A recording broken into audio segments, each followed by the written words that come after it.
Buddy, first question will come from Sean Cunningham over here. Bet. What's up, man? What's up, man? You okay? Good, yeah. How about you? Great. Yeah. We didn't get we were kind of talking amongst people in here. It's like we didn't really get a chance to talk to you a whole lot last year. Was last year difficult for you at all? And how has things kind of changed to where you are today? I mean, last year was different in a lot of ways, but, you just got to learn how to adjust in life. And you have to learn to adjust in life and move forward. And no matter what situation you're in, you just got to learn how to adjust and figure things out. So it's a professional sport, man. No complainings. Yeah. We asked the same question to Marvin, well, at least I did a few minutes ago, but you can't help what's in the press and seeing your name attached to every trade rumor out there, and then here you are in Sacramento today. Is there any part of you that's a little surprised to be sitting here today? Yeah, they love me inside. That's why I'm still here. But man, it's business. It's the business we live in. Each and every day, you got to come over there and compete, and guys get moved, guys don't get moved. Yeah, I saw it, but I can't control none of that, and like I said, this is the business we live in. My job is to come in and work my butt off every day and produce and try to produce wins, and I can't get mad at that. And I get paid lots of money to do this, so I'm blessed in each every day to come out here and compete. And I love to be around my guys. I love the team camaraderie we share and all that. The coaching staff has been great. It's been fun. So I love it. When whatever happens. I can't control that, but my job is to go out there and play basketball, and I love to do it at a high level. Next, we'll go to Matt George.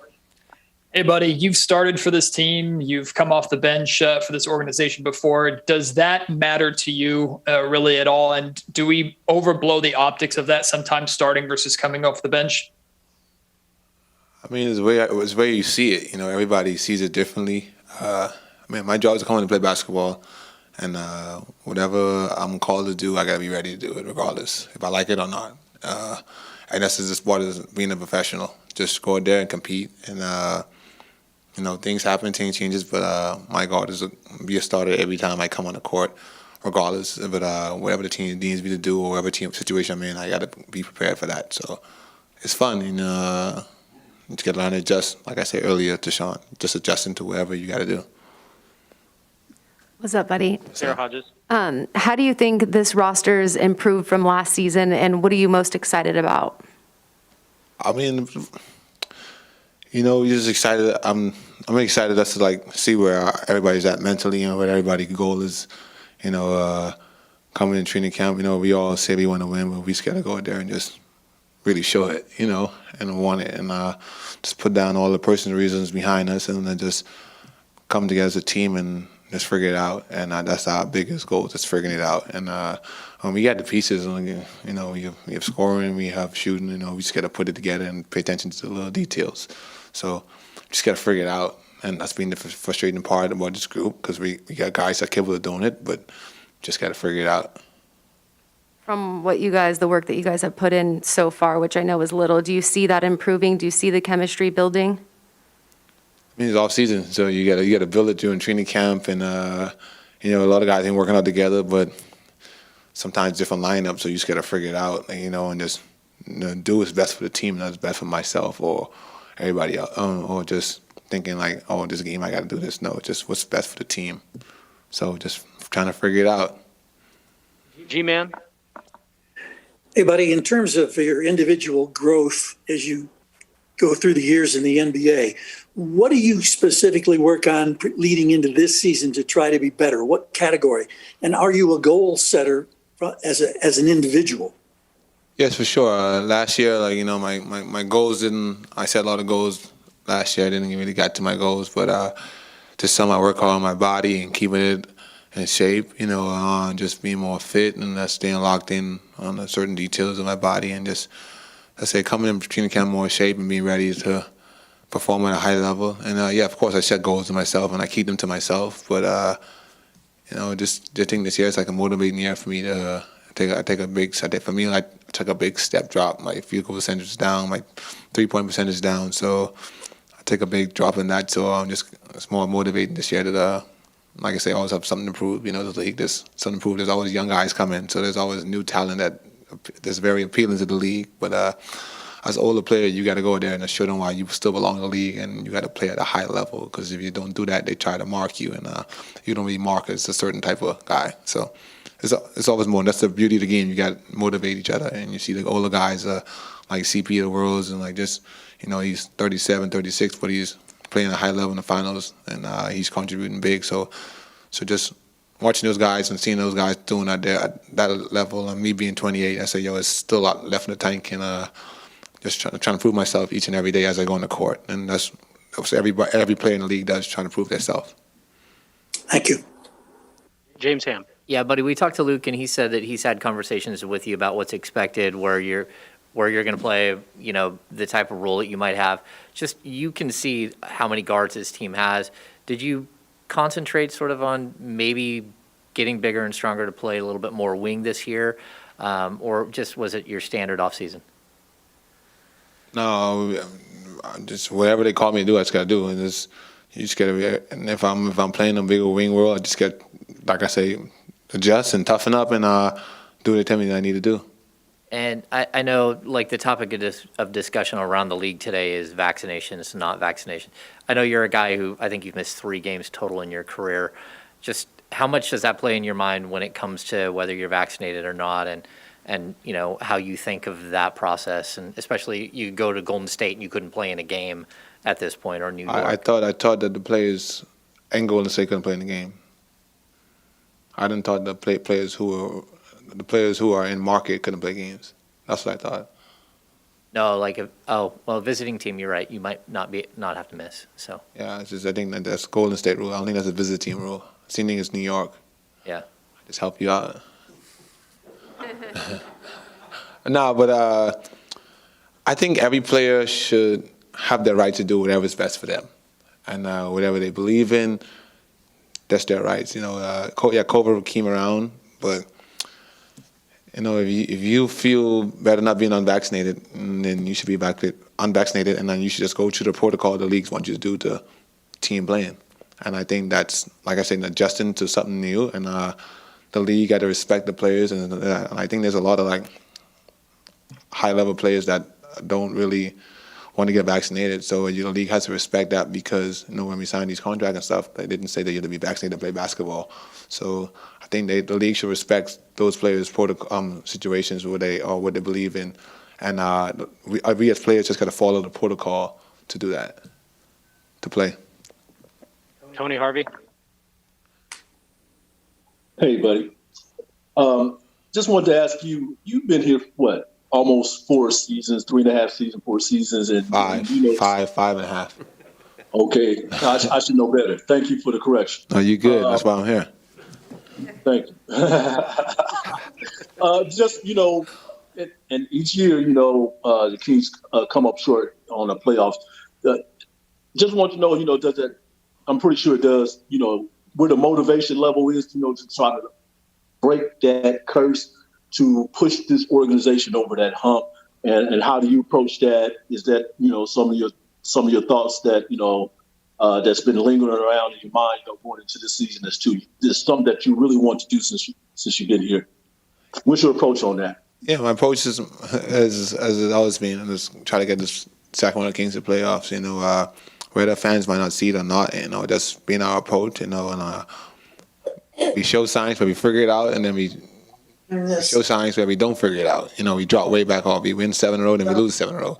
So I think if it's as big as this team, just focus on the little details and then just locking in. Yeah, if you drop 2, no matter if it's Golden State, Brooklyn, figure out how to win that 3rd one. Just getting back on track and don't get distracted of who's playing or who's next and on the roster, and just lock in and figure it out. Whatever you got to do is just win the game. And that's big, especially doing a young group that's somebody, and we don't have that much veterans capable of putting on our backs, that's how you win. But just getting how to figure it out, and then just pay attention to little details that can help us win and close those games, because we all make mistakes and we're not perfect, and I don't think it's a lot of pressure. We just got to figure as a group and come collectively as one and figure out how to win games. And when it's going bad, figure out how to turn it to good. Okay. And my last question, and real quick, because I've heard this response, the same response from Harrison and De'Aaron. Did you guys, talk about to break that break through that curse to, get into postseason play as a team? I mean, that's everybody's just goal. If you don't want to play in the postseason, I don't know why you're playing.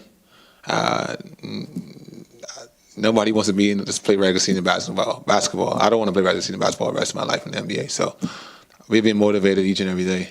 So myself alone, trying to get to postseason. It sucks watching other teams in the postseason.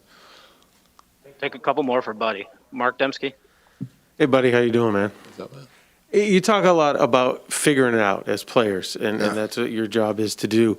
What's different, though, with this group? And I know you're just getting started with some of these guys, but as you look at this group, what's different and what will make the difference, do you think, with this group? I mean, we got a lot of new faces. We got faces that have been with us before. We got Alex just before.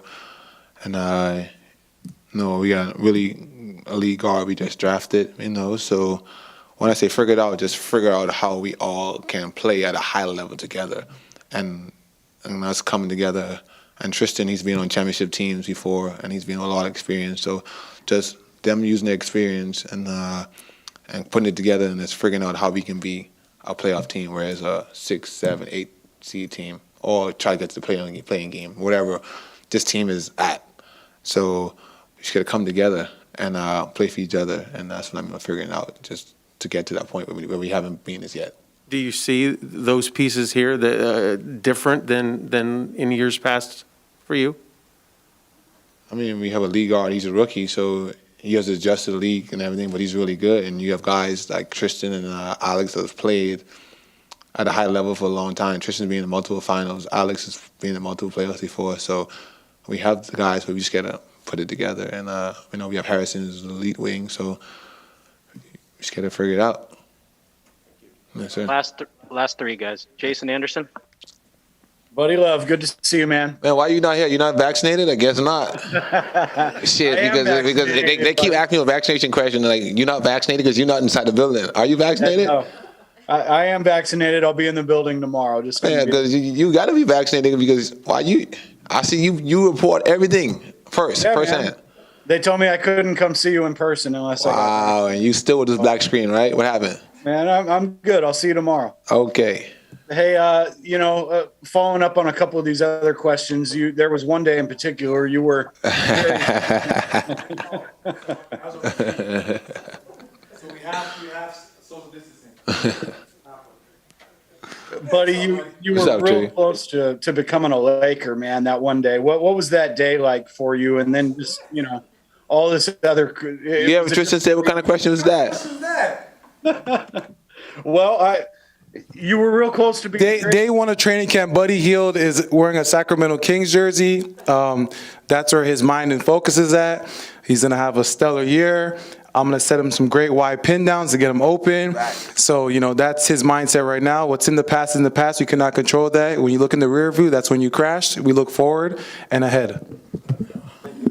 What he said, bro. All right, that was a good answer, buddy. Moving on then. Luke did say he's had some really good conversations with you about what he wants, what he needs. What were those conversations like from your view? And then to follow up on James's question earlier, do you expect to play a little bit more 3 this year? I mean, me and Luke had, we keep that in house, but we had a good conversation. But yeah, if I have to play 3, I have to play 3. That's how I say, just adjusting to my role and whatever the team needs me to do, and just figuring it out and being the player they need me to be. All right, buddy. Thanks, man. My guy.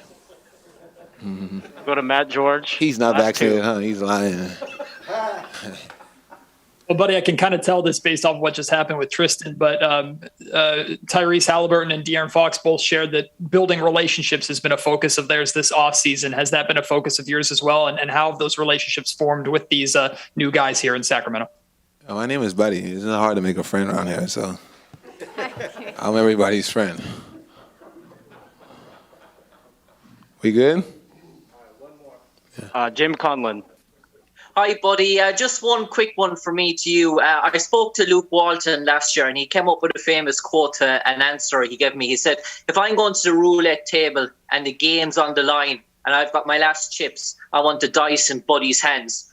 How confidence does that give you as a player when your coach has that belief in you that when everything's on the line, he wants the ball in your hands to take that shot? I'm a good shooter. I don't miss. Nah, we just messing with you. But no, it's Luke. I mean, Luke have good talks, and like Luke knows my mindset is that, and I work hard, and he trusts me a lot to make a lot of shots, and even shots where I think it's impossible to make, he gives me the confidence to do that. And as a coach, you want to have a guy like that that's riding your back, and I was always on you. So, I respect the respect level is there. So, and like I said, he had a lot of confidence in me. So, as a player, I had the confidence to take the shot. Whatever he draws up, I'm ready to do. And finally, Buddy, just one thing. I suppose you're repping for the people of the Barbados, Bahamas. Come on, man. Bahamas. How important is that you're like a cult figure for your home sort of country? And did you inspire a next generation of players to appear in the NBA? It's really good to, knowing I came from the Bahamas and just being in the NBA and just seeing the guys like DeAndre Ayton coming up, and now you have Kai Jones who just get drafted from Charlotte Hornets. It's really inspirational. I look like a big bro to them, but